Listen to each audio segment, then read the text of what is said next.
Tu te rappelles J'ai l'œil et le bon? Comment oublier une série qui enseigne aux plus jeunes qu'une enquête digne de ce nom doit se fonder sur le contrôle au faciès et que les statistiques ethniques sont indispensables au travail de la police? Bon, soyons sérieux. J'ai l'œil et le bon, c'est, comme Wunschpunch, plus encore que Wunschpunch même, pour les très jeunes enfants. Mais de ce fait, son concept s'autorise une certaine naïveté qui engendre pour les adultes une seconde lecture pas totalement volontaire de la part des auteurs, je pense, mais forcément conscientisée par eux. Ça rend le truc exceptionnel. J'ai l'œil et le bon appartient techniquement au genre policier. Pas forcément le plus courant dans les séries animées pour la jeunesse, mais pas absent non plus. Dans chaque épisode d'environ 5 minutes, le commissaire J'ai l'œil et l'inspecteur Lebon, un tandem de policiers français qui vivent dans un monde d'animaux anthropomorphisés, vont mener une enquête au terme de laquelle ils identifieront 2 ou 3 suspects pour le crime ou délit du jour. Le petit spectateur est alors encouragé à réfléchir de son côté à qui pourrait être le coupable, puis la solution est donnée après un court temps de réflexion. C'est pas inédit. Un tel procédé existera occasionnellement dans Scooby-Doo et dans Sherlock Yak, par exemple. Le truc, c'est que c'est pas du tout comme dans le journal de Mickey ou dans Sherlock Yak que tu évoquais, où l'indice permettant de confondre le coupable est du style il est gaucher ou il est grand ou autre. Les enquêtes policières de J'ai l'œil et le bon sont en réalité un prétexte pour enseigner aux enfants des éléments de zoologie. Et donc dans cette série,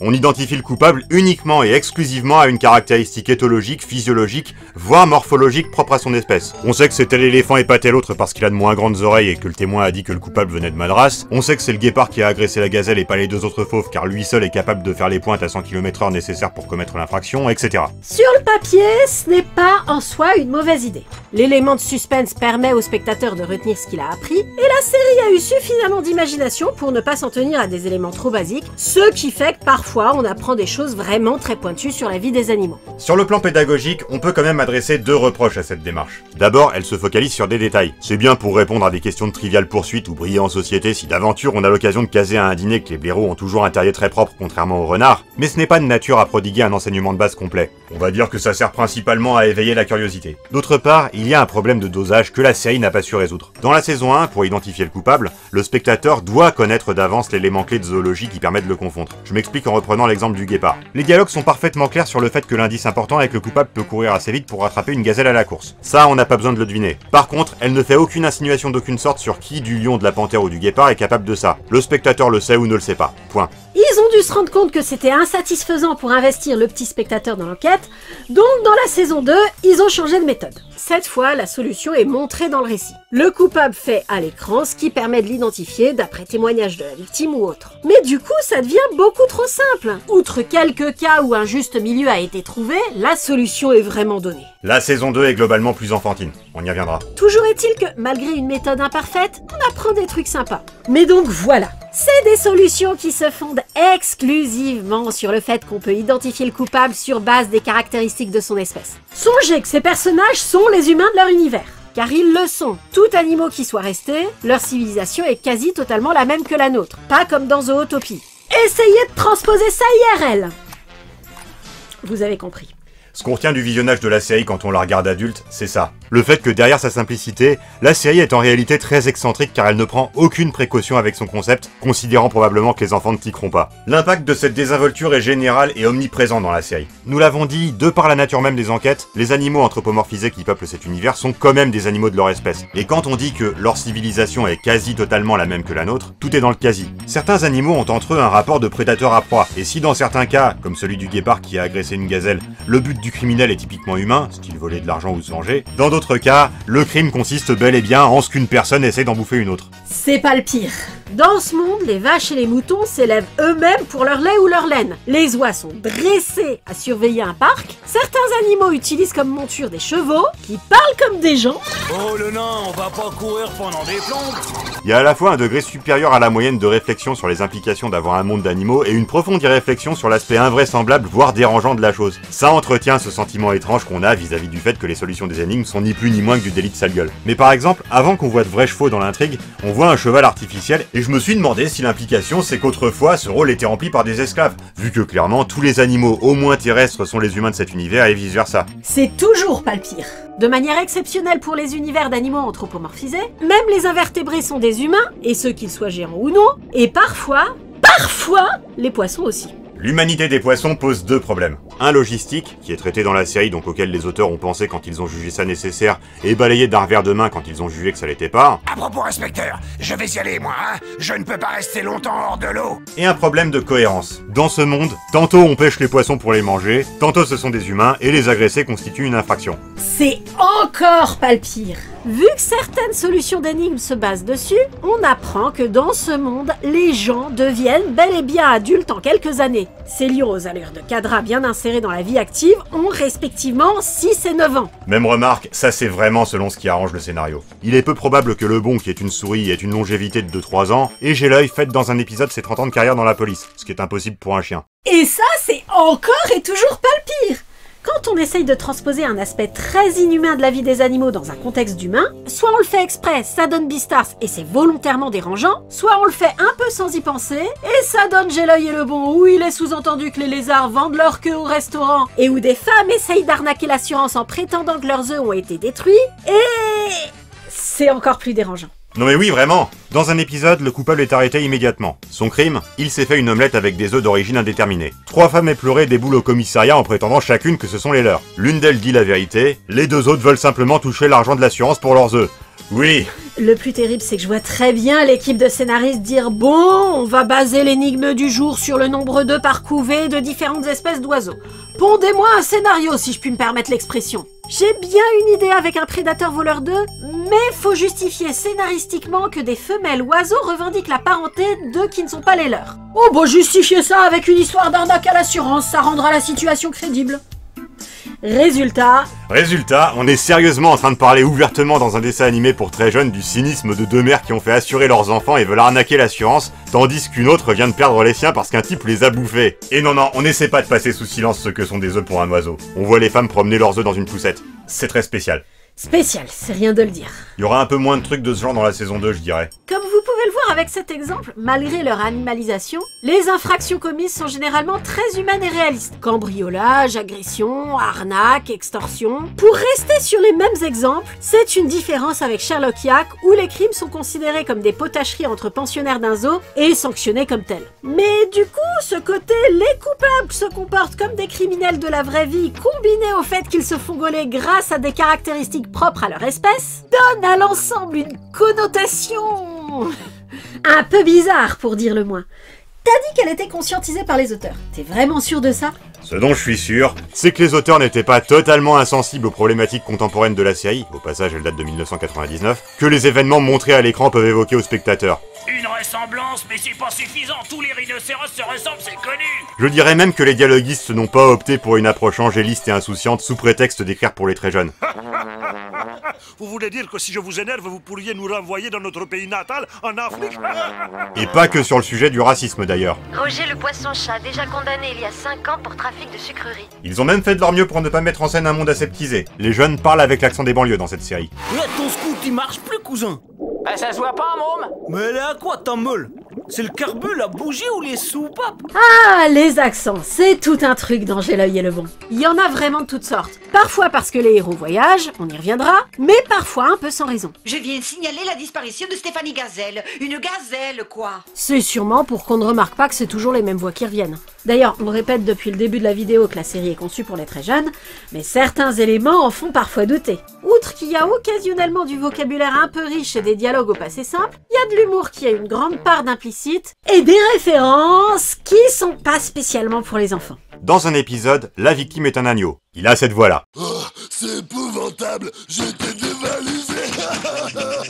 Erreur de casting, truc qui nous échappe. Bon, le gars s'est fait voler son panier par un rapace, et les 2 suspects, Denise Épervier et Adrienne Faucon, ont le même alibi. Elles étaient en train de construire leur nid. Le coupable est le faucon, car les faucons, contrairement aux éperviers, ne construisent pas leur propre nid mais utilisent ceux des autres oiseaux. Il suffit simplement de se dire que dans la vie, il y a les travailleurs et les fainéants. Oui, passons. Réaction de la victime. Ah d'accord, c'était Adrien Faucon, il est très bon. Le bon est le meilleur. Voilà, c'était pour ça. Mais enfin, qui a vu Rocky à 6 ans? Comme nous le mentionnions, la saison 2 a procédé à des ajustements pour corriger ce qu'elle estimait sans doute être des éléments inadéquats de la saison 1. Ainsi, la saison 2 est moins spontanée, plus simple, parfois trop. On a évoqué les solutions des énigmes qui sont montrées à l'écran, et ça c'est quand c'est pas carrément le coupable qu'on voit distinctement pendant le flashback de l'infraction, et plus codifié. Un exemple, les titres des épisodes sont devenus de la forme Animal A et Animal B, là où ceux de la saison 1 avaient une formulation plus libre, parfois trop si on réfléchit 2 secondes, et étaient souvent des jeux de mots ou des expressions imagées. Le blanc ou le noir? Évidemment que c'est le noir le coupable.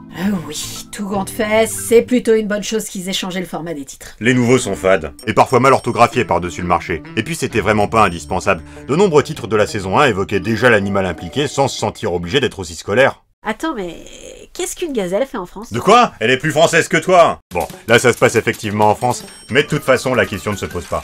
Nos héros, bien que policiers français et non pas détectives privés internationaux, sont souvent appelés depuis l'étranger pour enquêter sur des affaires partout dans le monde. Ça n'a aucun sens, mais ça fournit un prétexte parmi d'autres pour mettre des accents de toutes sortes, et pour mettre des références américaines pour l'exportation, comme le président Ronald Le Crapaud qui habite la Maison Verte et qui intervient comme victime dans plusieurs épisodes. Ça n'explique pas pourquoi il y a un épisode de Ruée vers l'or et de Far West qui se passe en Australie. Toujours est-il qu'on voyage de par le monde. Ils ont peut-être voulu, malgré le format en épisode de 5 minutes, conserver le style globetrotter aventurier courant en BD franco-belge. La BD franco-belge est toujours une source d'inspiration pour les séries animées françaises. Celle-ci ne fait pas exception. Lequel a bien pu cracher cette boule sur le roi? Ben, si vous lisiez un peu plus, vous auriez, comme moi, trouvé la solution. Lire? Et lire quoi? Mais Tintin et le Temple du Soleil, par exemple. Le style visuel de la série, quoique très simple, fait plutôt point and click par moment. Or, ce genre met souvent en scène des globetrotters aventuriers également. D'ailleurs, nos 2 personnages principaux font beaucoup penser à Sam et Max visuellement, qui sont également un gros chien brun et un petit animal blanc. Visuellement seulement. En termes de personnalité, nos 2 compères sont plus équilibrés que Sam et Max. J'ai l'œil et le bon. Oui, le titre de la série est un jeu de mots nul.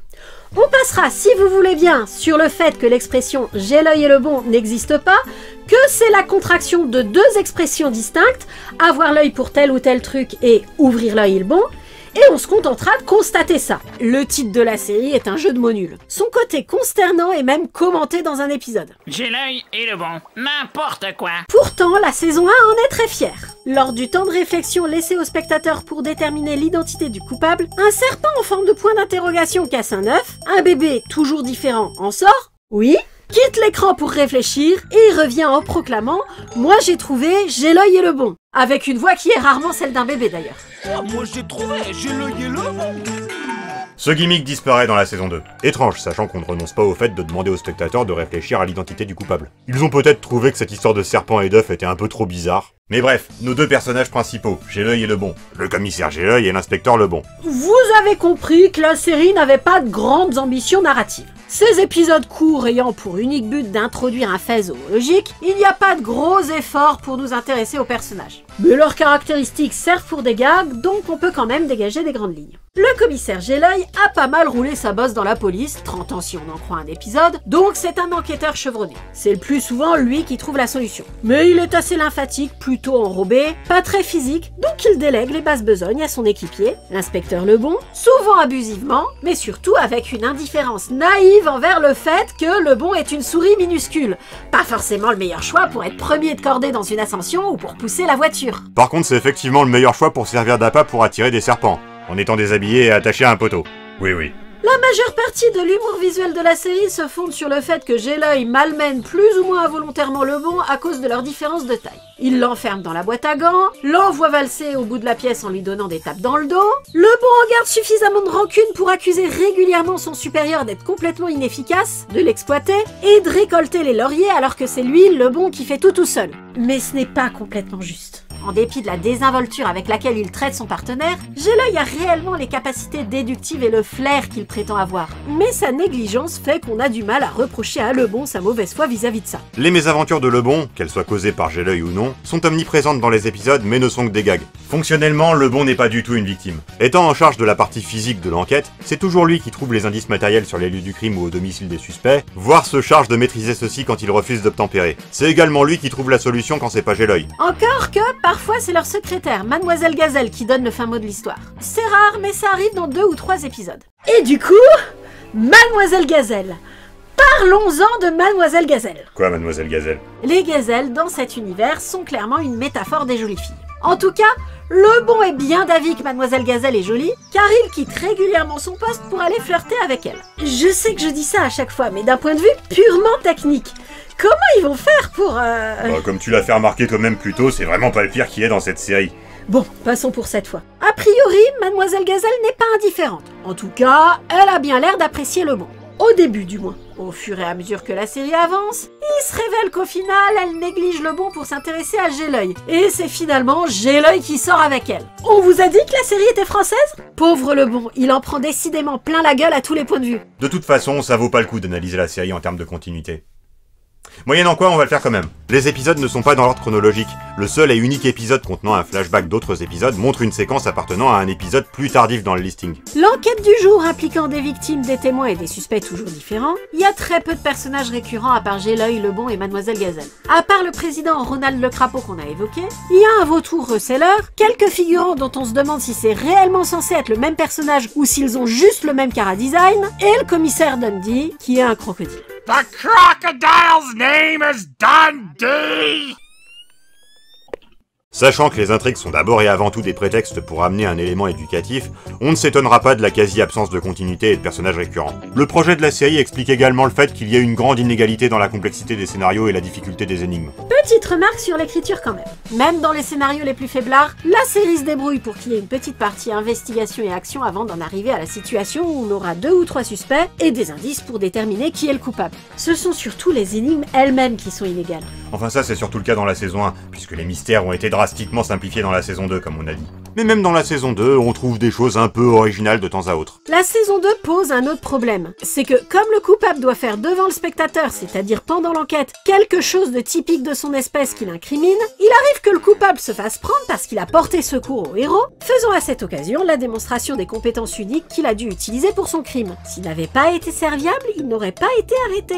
C'est triste. Ça, c'est pas si rare dans le genre policier. Colombo fait même un speech pour dire qu'il lui arrive souvent de trouver les meurtriers sympathiques. Donc on va dire que ça introduit un peu de nuance. Ouais, on va dire ça. Mais ce qui est plus embêtant pour une série policière, même quand elle sert de prétexte à autre chose, c'est qu'on ne connaît pas toujours le mobile du coupable. Quand ça n'a pas d'importance pour l'identification des suspects, la série omet de nous donner leurs éventuelles motivations. La série s'en fout un peu de tout ça. Il y a même un épisode où le coupable s'enfuit à la fin et où visiblement tout le monde s'en fiche. Ça ne veut pas dire que les auteurs n'ont fait aucun effort pour rendre les intrigues divertissantes. Comme on disait plus tôt, il y a toujours une partie action, enquête et investigation avant d'arriver à l'énigme du jour. Mais ce n'est pas forcément ce sur quoi ils ont misé le plus pour capter l'intérêt. Ce sur quoi ils ont misé surtout, c'est l'humour. Même si visuellement, une grande partie repose sur la petite taille de Lebon et les difficultés que lui pose la vie quotidienne dans un monde conçu pour de gros animaux, il n'y a pas que ça, loin s'en faut. Il y a pas mal de petits gags visuels random ou absurdes, des références, et surtout, beaucoup de jeux de mots dans les dialogues. Bah, à chaque bonne histoire, il faut une chute, hein.